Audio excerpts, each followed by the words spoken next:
Hey guys, this is Brian here. Today we're going to talk about refurbishing an old axe handle. So we need to get rid of all this weathering and tarnish and everything on here. And the best way I've learned to do it is scraping. A lot of people will sand it. They'll start out with 80 grit, and then they'll go to 120, and then 220, and then 320, and go up to, I've seen people go up to 600 sometimes. And 600, if you have a good scraped finish, I've found that it's about between 400 and 600 grit sandpaper. And you don't have to do anything in between it. You just scrape it. I use a card scraper or cabinet scraper. There's lots of different ways to do it. You can use a sharp chisel and you can take it on end and you can scrape with that. You can take a knife, just any kind of little carving knife, and hold the blade at about a 45-degree angle, sometimes even a 90-degree angle, and you can scrape with that. You can just use a box blade knife, and they make holders for them like this. You use something like this. This is a plastic little holder for one. You can use that. You can even make your own holder. So this is just a little piece of walnut scrap piece that I had. And if you notice on here, what I've done, I've cut a kerf in it, but you see how that kerf is angled, kind of half of an egg shape, I guess you'd call it. Iris maybe, something like that. So on the bandsaw, the teeth are set a little bit wider than the width of that blade. So whenever you cut it at a little angle like this, whenever you place the blade in there, it will wedge itself in there at this curve, and that will help hold the blade in tight. Normally, if I was making one of these, I would chamfer all these edges and smooth it over and get rid of all these sharp points, but I just made this real quick so I could demonstrate for the video. Let me set this up and then I will bring you back and show you how it works. Okay, so right now it's in there and it's actually loose. You can see it's moving around in there. So we'll take it and I'll put it on the end and I'll just kind of push down, and you can feel it seat. It'll kind of set in there, and then you can't push down anymore, and that's when you know it's set in place. Now it's not moving anywhere, and it's right where that it hits that curve and it'll dig into the wood. You want to try to use the long grain whenever you cut it like this, so it's a little flexible and it'll really pinch on there. So now you've got a little makeshift holder and you can scrape with that. Again, I like to use a card scraper or a cabinet scraper. This is actually one that I found in an old toolbox that I bought. It looks like it was a Craftsman saw plate that somebody made into a cabinet scraper. It's much thicker than the store-bought cabinet scrapers you'll get. So I really like using it. Now, there's a lot of people on YouTube like to make it very complicated to sharpen one of these and to turn a burr. I've watched videos where people spend 15 minutes making a jig and telling you it has to be planed completely perfectly square. And for people just starting out or people just getting into card scrapers, that makes it kind of scary.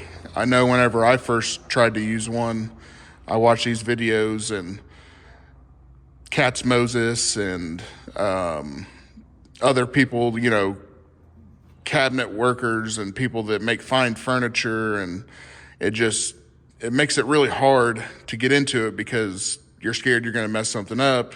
You think you're going to spend 2 hours doing it and you're going to waste time.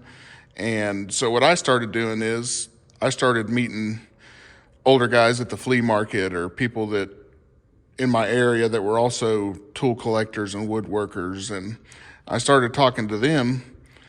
And 9 times out of 10, whenever I talk to them, they say they just use a hand file. They'll sharpen a card scraper with a hand file, and they may have a burnisher, they may not. So I'm going to show you the way that I sharpen a card scraper, and it gives a great edge, it works, and I use them all the time. So let me get that set up and we'll go over it. Okay, so over here I got some diamond stones.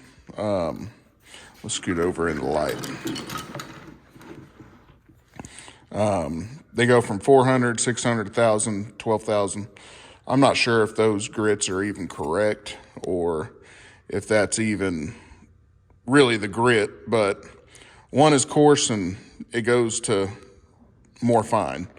So what you want to do is with your card scraper, you've got a burr on this side and you got a burr on this side. So you'll hold it down to the 400, hold it flat, and just try to hold it as flat as possible.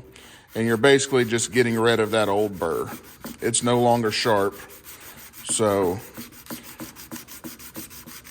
that should be all it takes. Flip it over. We're going to do it to this side.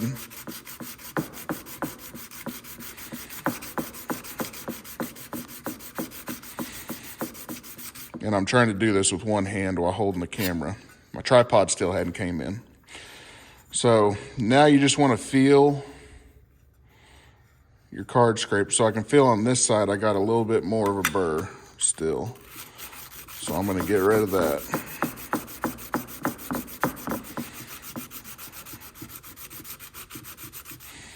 Okay. So now that burr is gone all the way around.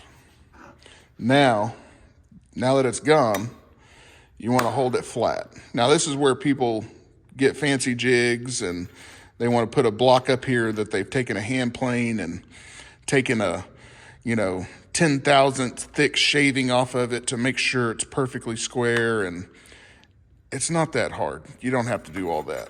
So we're just going to hold it flat as we can at a right angle to the stone, and we're going to move it back and forth.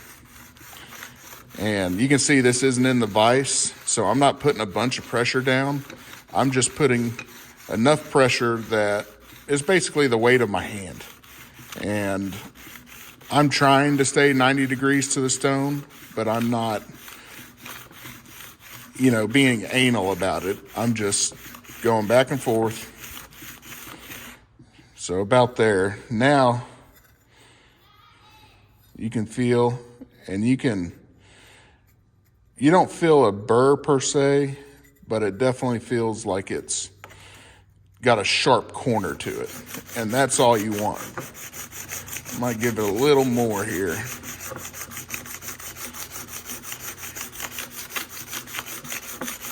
Ooh, that camera's probably shaking in my hand while I'm standing here holding it.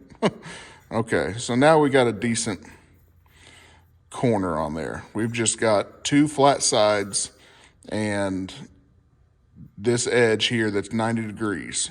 And so we've got a sharp corner on both corners. Now, let me stick it in the vise and then I'll bring it back. All right, let me show you the setup here. I use a woodworking vise for almost everything. I love woodworking vices. They have nice big parallel jaws.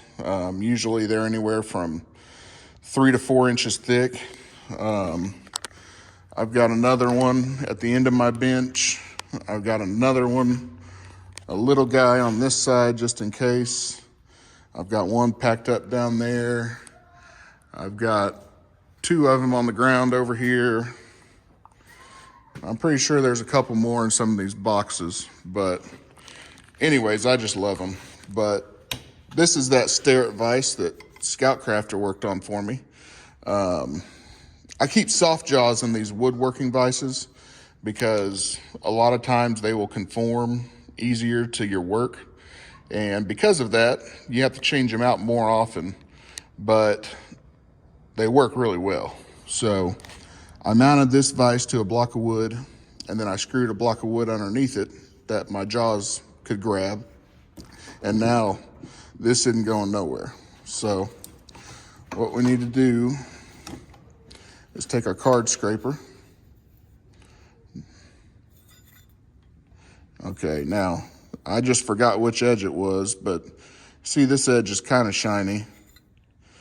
This edge is very shiny. So we know this is the side we're working on. Use my leg. Nope. I'll bring you back.